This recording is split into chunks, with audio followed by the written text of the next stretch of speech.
Hey everybody, it's Corey with Vent Cap Systems. You can find all this stuff on ventcapsystems.com. I've got the unboxing video for the Duct Ninja Rev 2 coming up for you right here. This is one of two pieces you'll get in the shipping container.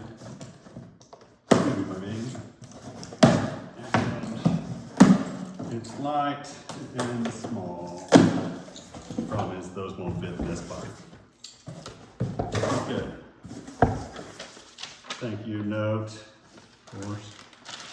Parts and the flange with patent pending pole mount and sheet. Full size sheet, unlike Rev 1, and it's a little offset from the center. If you haven't seen the Duct Ninja skin, it's incredible. You can't put your finger through it, you can't pull it apart. It is so light and thin that it's made to get sucked right up into a return air grill vent. That's right, sucked up into it. It has to be depressurized testing. You should maybe be doing that anyway. What it's going to do is it's going to pull your vent caps closer everywhere on your vents, and it's going to make this get the tightest seal you can for a more accurate reading. Then inside your shipping tube, you're going to have your Ninja rails. Now I'm going to get these untaped and get situated, and I'll show you how to put it together, and we'll run it through a test real fast. Okay, everybody, I've got the Duct Ninja, the Ninja skin down here. You can see it's ductninja.com, US patent pending, handmade right here in Austin, Texas. You'll look, I've got these support beam slides. If you look over here and see what that piece looks like, it's the one that's going to attach to the frame once we've got it assembled. But if we, first of all, you need to run that one through the pole. This is the pole mount piece. Here's your support beam, and it screws tight on the back. Do that one time and you're done. For now, I've got these at the very tips of this 25-inch piece, and we'll show you how to line those up with the frame here in a second.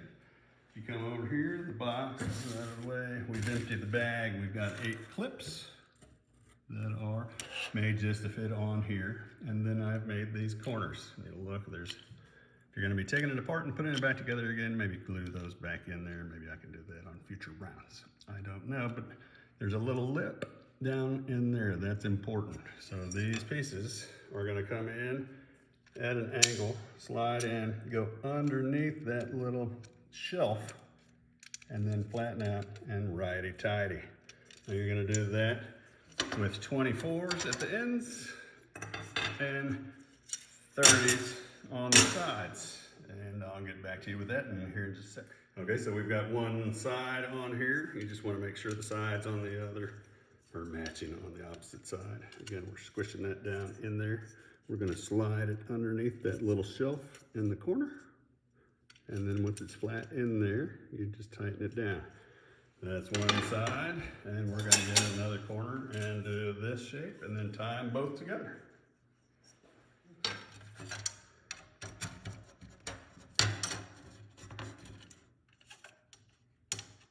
Okay.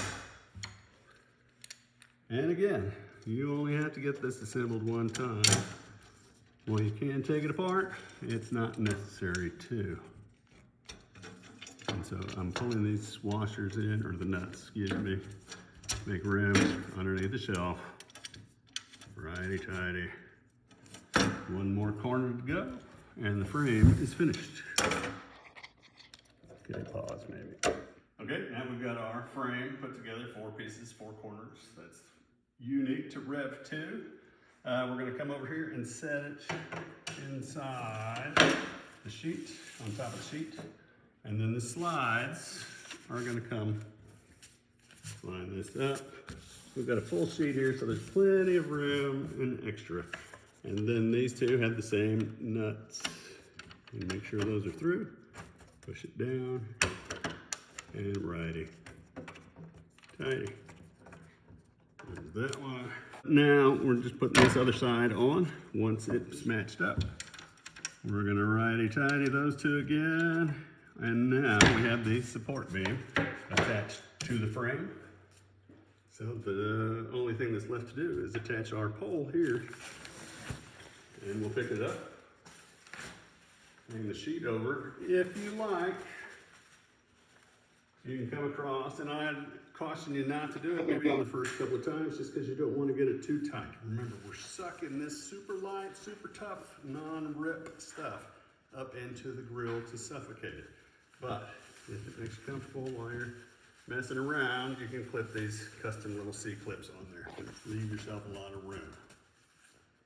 Right. And okay, so here we go. We've got the frame built. We've attached the support beam to it. The support beam was already through the pole mount, and which is attached to the flange.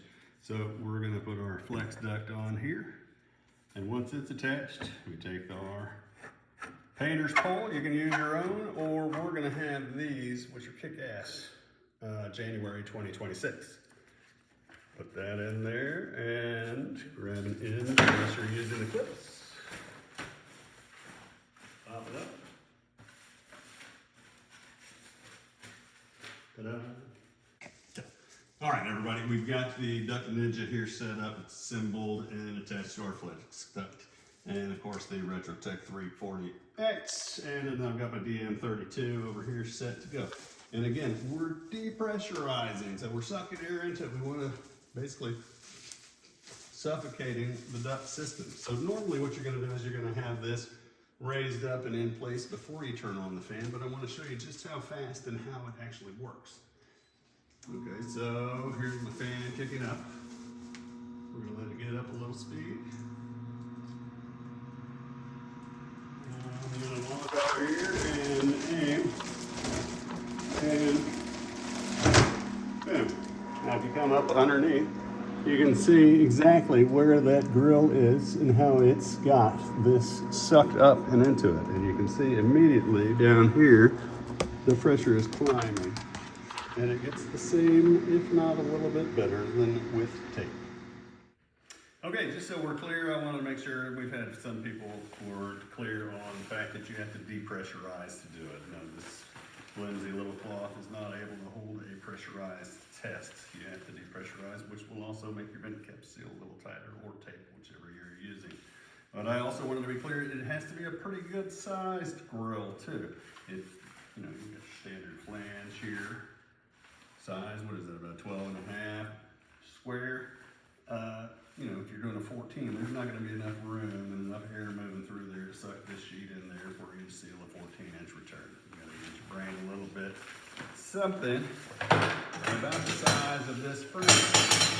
It can be smaller, obviously, and fit inside, but give it a little room. You do 20 by 30s all day long. This is your contraption. If you're doing 14s, multiple 14s, you just take them still. Sorry, it's the best I can do.